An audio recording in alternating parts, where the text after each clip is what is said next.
தமிழகத்தில் தேசிய புலனாய்வு முகமையின் பொய் வழக்கு பதிவுகள், அரபு பாடசாலைகளுக்கு அவப்பெயர் ஏற்படுத்துதல் மற்றும் மனித உரிமை மீறல்களுக்கு கோவை இஸ்லாமிய கூட்டமைப்பின் கண்டனம். கோவை ஆடிஸ் வீதி கோயமுத்தூர் பத்திரிகையாளர் மன்றத்தில் செய்தியாளர்களை சந்தித்த கோவை இஸ்லாமிய கூட்டமைப்பினர், இந்தியாவில் தமிழகம் அனைத்து தளங்களிலும் முன்னேறி வருகிறது. குறிப்பாக கோவை மாவட்டம் அமைதியாக சிறப்பான பொருளாதார முன்னேற்றம் அடைந்து வருகிறது.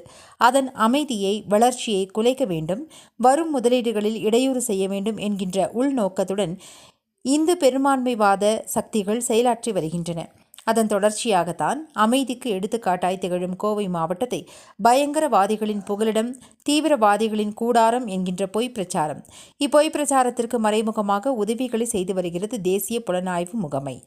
தொடர்ச்சியாக தமிழகத்தில், அதிலும் குறிப்பாக கோவையில் சோதனை என்கின்ற பெயரில் இஸ்லாமியர்களை தீவிரவாதிகளாக சித்தரித்து செய்திகளை வெளியிடுவது, பொய் வழக்குகளை உண்மைப்படுத்த பொய் சாட்சி சொல்வதற்கும் அப்ரூவர் ஆகிடவும் மிரட்டுவது, ஒத்துழைக்கவில்லை என்றால் பொய் வழக்கு போடுவது, வழக்கு விசாரணைகளை வேண்டுமென்றே நீதிமன்றங்களில் தாமதப்படுத்துவது, பாதிக்கப்படும் குடும்பத்தினர்கள், உறவினர்களை விசாரணையின் பெயரால் அலைக்கழிப்பது, வழக்கு நடத்த உதவும் தன்னார்வலர்களை கண்காணிப்பு என்னும் பெயரில் முடக்குவது போன்ற மனித உரிமை மீறல்களில் ஈடுபடுவது என தொடர்ச்சியாக இஸ்லாமிய விரோத எண்ணத்துடன் NIA செயலாற்றி வருவது கண்டனத்திற்குரியது என தெரிவித்தனர்.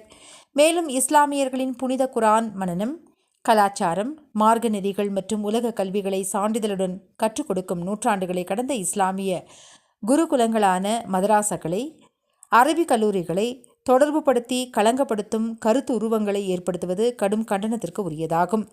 இதில் இருக்கும் தவறான உள்நோக்கங்களை கொண்ட NIAவின் செயல்பாடுகளை கேள்விக்கு உள்ளாக்க வேண்டும், சரி செய்யும் நடவடிக்கைகள் எடுக்கப்பட வேண்டும் எனவும் கோவை இஸ்லாமிய கூட்டமைப்பு கேட்டுக்கொள்கிறது என்றனர்.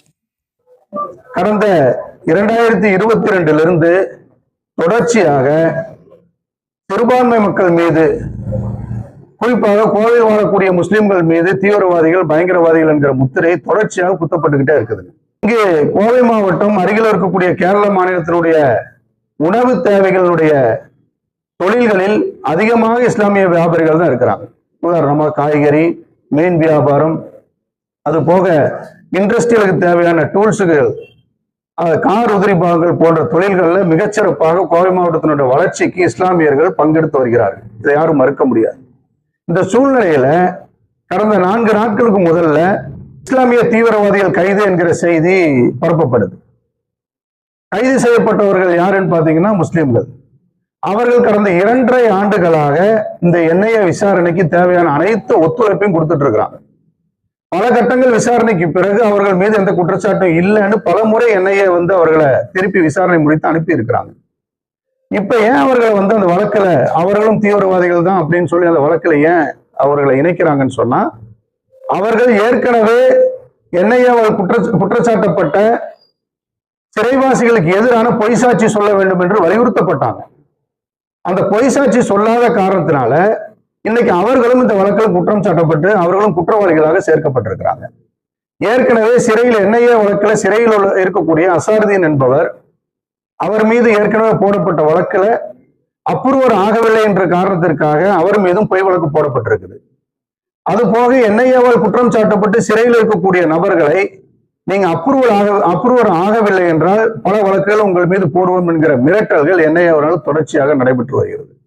அவருடைய குடும்பத்தார்கள் மிரட்டப்படுறாங்க. அவருடைய உறவினர்கள் விசாரணை என்கிற பெயரில் அலைகழிக்கப்படுறாங்க. அவர்களுக்கு சட்ட ரீதியாக உதவி செய்யப்படக்கூடிய தன்னார்வலர்கள் மிரட்டப்படுறாங்க. கண்காணிப்பு என்ற பெயரில் முடக்கப்படுறாங்க. இது அப்பட்டமான மனித உரிமை மீறலாக இருக்கு.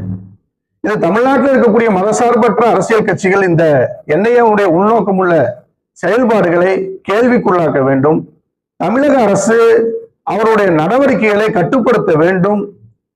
அமைதியாக இருந்து கொண்டிருக்கின்ற தமிழகத்துல தீவிரவாத முத்திரை குத்தி இங்க நடக்கக்கூடிய வளர்ச்சிகளை முடக்கக்கூடிய இந்த நோக்கம் உள்ள இந்த செயல்பாடுகளை தமிழக அரசாங்கம் கேள்வி கேட்க வேண்டும் என்று இந்த நேரத்தில் கேட்டுக்கிறோம்.